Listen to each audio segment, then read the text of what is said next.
belum hafal ya? Belum. Harus kompak dong. Ulang lagi. Assalamualaikum warahmatullahi wabarakatuh.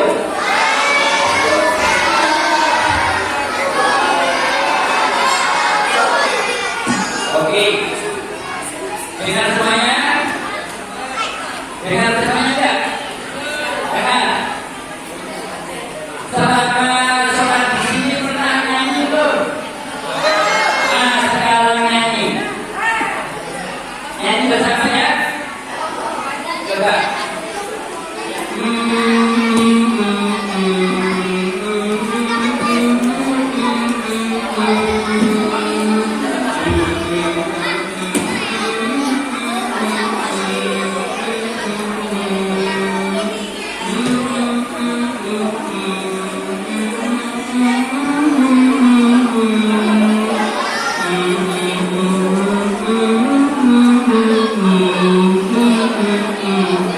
Ingat? Orang baru semua jadi hari ingat ya. Yuk, dengarkan dulu nanti bersama-sama ya. Malam sunyi, malam berkah ilahi, terjadi sekali di bulan suci. Malaikat turun menyampaikan salamnya bagi umat Islam di seluruh dunia.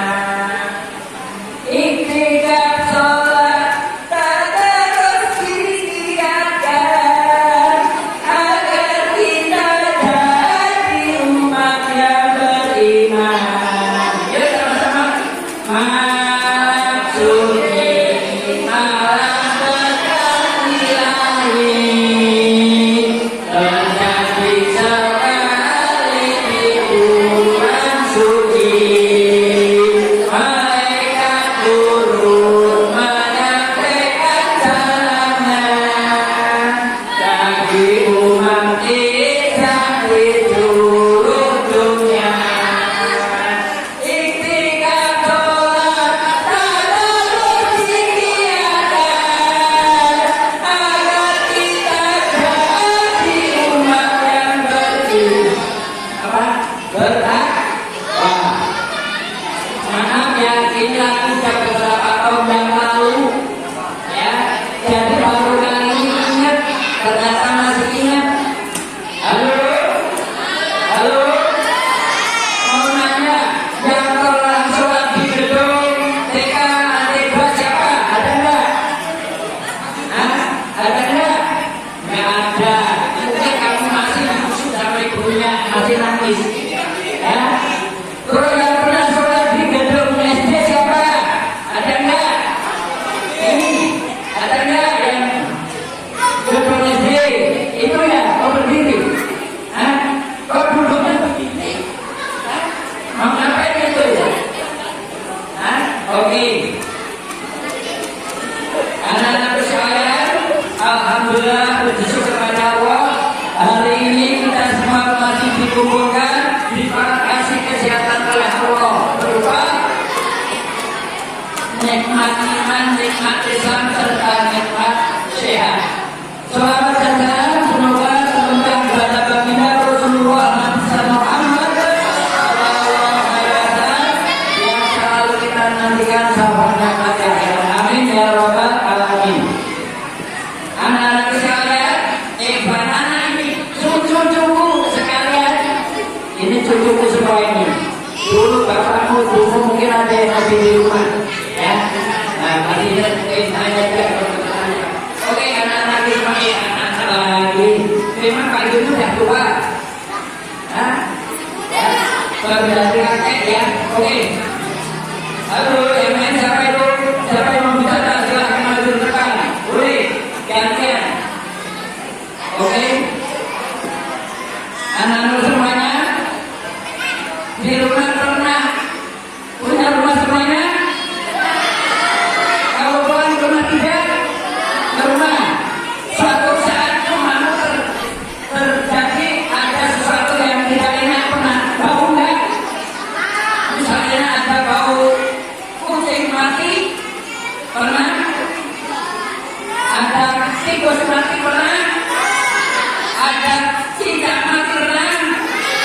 Tahu nggak? Tahu? Ya, pernah kucing berak? Ada? Tahu nggak? Oh, berarti berak tempat museum gitu ya? Padahal jalannya jauh, itu pun bau. Di rumah pernah ada orang yang meninggal? Belum ada. Misalkan di rumah ada yang meninggal hari ini, nanti sore sudah belum? Belum. Seminggu lagi bau nggak kira-kira? Bau nggak? Mau nggak? Harus segera diukur. Kenapa orang meninggal bau? Kenapa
yakin. Ya, kenapa? Al-Quran setiap satu huruf berpahala 10 kebaikan. Oh, banyak sekali ya. Apakah Al-Quran itu akan ditaluk? Kamu gak kaya raya. Ya, halo. Halo. Oke, anak-anak sekalian. Jadi ya, kalau anak-anak bisa hafal Al-Quran di dalam guru, insya Allah nanti orang tua akan diselamatkan di akhirat, akan dipakaikan mahkota yang cahayanya melebihi cahaya matahari makanya ya, bahkan selamat dunia dan akhirat. Ya, anak-anak sekalian, supaya bisa tercapai itu harus apa? Pertama, kita harus punya etika. Anak-anak pernah bertamu nggak? Siapa yang bertamu tempat saudaranya pernah? Oke, kalau bertamu pakai etika nggak? Gimana caranya? Pakai assalamualaikum. Oh iya, waalaikumsalam. Silakan masuk. Buka dulunya ya kan? Silakan duduk baru duduk, itu namanya etika. Baca Al-Quran harus pakai etika. Ya, etikanya apa? Pertama, halo, baca Al-Quran kita harus punya mood. Maksudnya pengeluaran mudah, tahu nggak? Kita harus suci, bebas dari hadas besar maupun kecil. Kedua, ya, kita diusahakan menghadap kiblat. Kalau anak-anak ini sudah berumah baca Al-Quran harus menghadap kiblat lebih utama. Ketiga, kita harus membaca bacaan ta'awud terlebih dahulu. Ya, baca ta'awud. Siapa yang bisa baca ta'awud? Gimana ta'awudnya?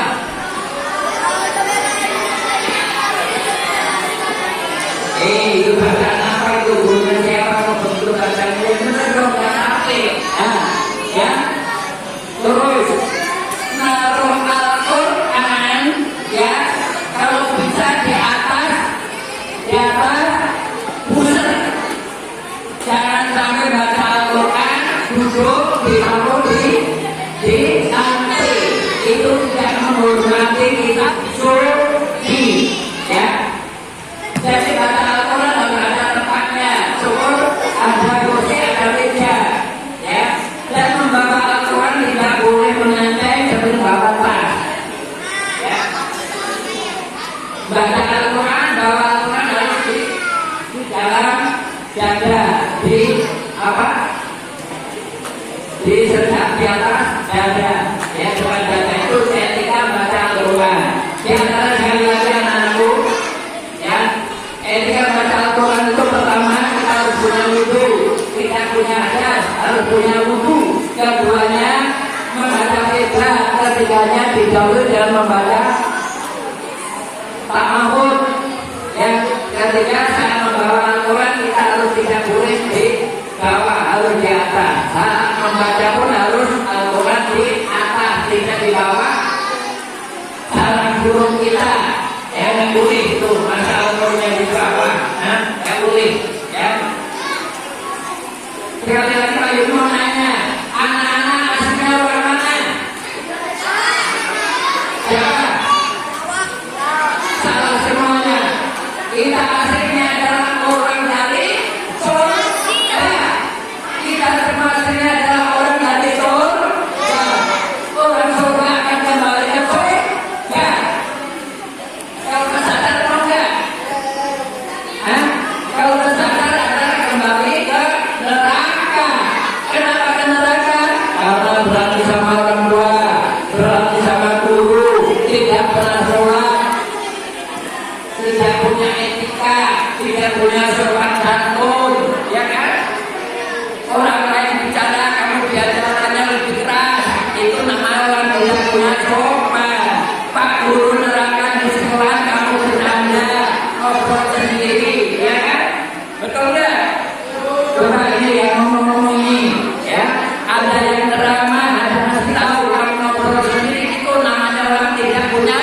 nggak punya akhlak, nggak punya etika.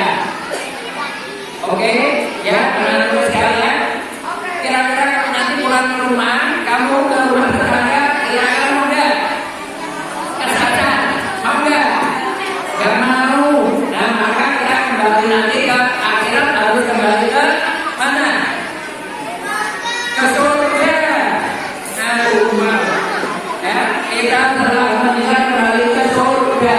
Surga mana? Ya, di akhirat nanti. Anak-anakku sekalian, di akhirat nanti ya, yang bisa memberi syafaat itu hanya dua. Satu adalah Nabi Muhammad Sallallahu Alaihi Wasallam, ya, yang akan memberi syafaat adalah Nabi Muhammad. Keduanya adalah Al-Quran. Ingat, Al-Quran kalau kamu sudah sekarang sudah mulai membaca sampai hafal berkali-kali, syukur apa? Mereka mereka Al-Quran akan melindungi kamu. Al-Quran tersebut akan menjadi seorang penjaga yang layak, menjaga penjaga ini. Antara mereka mengamalkan dan mengalihkan surga neraka dilakukan oleh penjaga yang jaga. Siapa mereka itu? Mereka adalah Al-Quran. Karena penjaga, karena ini di dunia adalah membaca saya tiap hari saja saat baru aku dibaca. Maka sekarang orang yang membaca itu saya lindungi. Oh, enak kan? Sekarang dia saja yang artis kamu udah mati-matian semua. Betul ya? Ya kan? Pada artis nggak sholat, pada artis nggak punya sopan, ya kan? Apalagi Al-Quran nanti akan melindungi kamu, jaga kamu. Oke, ya. Yang nanti begitu, kalian lagi nanti dilindungi oleh orang bidadari yang cantik di sampingmu. Itu apa? Al-Quran yang kamu baca dari sekarang ini, ya. Bagaimana baca Al-Quran yang baik adalah kalau bisa walaupun satu lembar tiap hari rutin terus menerus dari satu lembar lebih baik daripada sehari baca satu juz 2 minggu dan ngaji. Itu tidak baik. Yang baik adalah dikit lagi rutin, ya, ya seperti itu. Dan syukur-syukur anak-anak bisa hafal Al-Quran. Kalau hafal Al-Quran itu oleh Allah dilindungi. Kenapa? Halo? Karena Al-Quran itu yang jaga Allah langsung. Ya, kalau kamu berbeda dengan Allah, insya Allah akan beda dengan kamu juga. Karena dengan Allah apa? Dengan membaca Al-Quran sambil hafal, bacaan guru. Baca Al-Quran harus jelas, tidak bicara, tidak ada bunyi, ada aturannya, ada tajwid dan lain sebagainya. Ikuti. Jangan baca Al-Quran lewat YouTube, lewat kaset. Kalau kamu salah, kamu tidak bisa didengarkan. Baca Al-Quran harus diajarkan guru yang ahli Al-Quran. Tidak sembarang orang yang bisa baca Al-Quran, ya.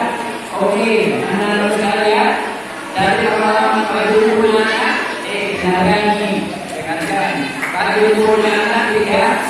Perempuan pertama satu-satunya tamat SD langsung mau pesantren raja, langsung sarjana alia, terus sambil menghafalkan Al-Quran, terus dapat kuliah di Gajah Mada, dapat beasiswa gratis, ya, gratis selama kuliah. Setelah itu bekerja di Sultan 1 Jakarta, mendapat ada guru praktik dan alhamdulillah belajar kemarin tidak bekerja di Kementerian Agama sebagai urusan haji, ya. Tuh, punya anak yang hafal Al-Quran, orang-orangnya dikasih masuk surga dengan dikasih mahkota adalah kebahagiaan manusia dari Allah. Oke, anak-anak sekalian, ya, siapa yang tidak hafal Al-Quran selama bulan Ramadan, silakan. Selama bulan Ramadan, ya Allah, saya tidak ada nggak? Yang pernah kan belum? Kemarin berapa kali? Ya, alhamdulillah. Nah, oke ya. Saya cakap lagi, ayo. Ini benar. Alhamdulillah. Saya doakan mudah-mudahan dikabulkan apa yang menjadi cita-cita ya. Ya. Anak-anak di dunia itu banyak orang hanya mampir. Mampir itu amal itu berhari-hari. Mampir itu amal itu sebentar. Sebentar orang mampir itu ibaratnya kita beli es krim terus pergi. Itu di dunia hanya sebentar. Satu tahun di dunia hanya berapa menit di surga atau di akhirat. Ya, makanya kesempatan di dunia ini untuk menanam kebaikan. Ya, jangan sampai kita berbuat jahat, jangan sampai kita nakal, jangan sampai kita berani sama orang tua, jangan sampai berani sama tetangga. Harus berbuat baik kepada siapapun, kepada binatang pun kita harus berbuat baik. Ya, oke? Ada yang ngerti tidak? Yang ekonomi? Enggak ya? Ngerti ya? Syaratkan anak-anak harus khatam Al-Quran di hadapan guru minimal 1 kali selama hidup, daripada surat An-Nas, Al-Fatihah sampai surat An-Nas. Ya? Paham? Oke, nanti lagi.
Oke ya, lebih kurangnya mohon maaf. Sekali lagi, ini juga ternyata benar. Yang salah, saya mohon maaf lebih kurangnya. Wassalamualaikum warahmatullahi wabarakatuh.